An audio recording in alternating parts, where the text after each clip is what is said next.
dollars from China for this railway line. It's from 4.5 to 8 billion. It is hidden debt. It is not reflected in official books. Indonesia reportedly owes China close to $23 billion. Who took these loans?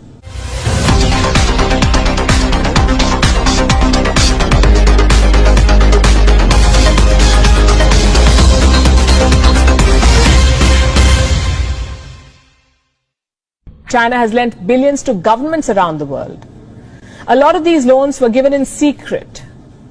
We're calling them China's hidden loans.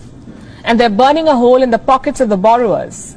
If China's economy collapses, these countries will all suffer.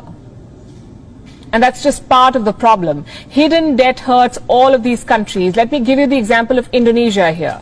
Indonesia wanted to build a railway line. So it borrowed money from China. It was a very bad idea. Indonesia is learning the hard way.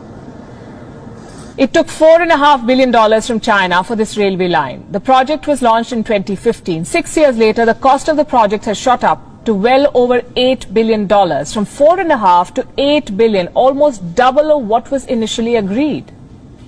Now what do? You cannot abandon the project midway. So Indonesia is dipping into its own state budget to pay for this railway line.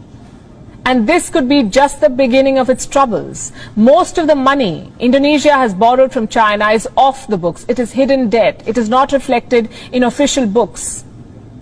Officially, Indonesia owes China close to $5 billion.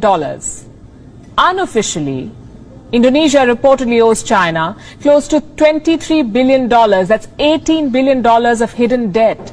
78% of Indonesia's debt to China is hidden. Who took these loans?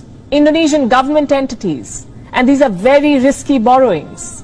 The loans were given without sovereign guarantees, meaning if the borrowers go bankrupt, the Indonesian government will face pressure to bail out. They will have to pay that.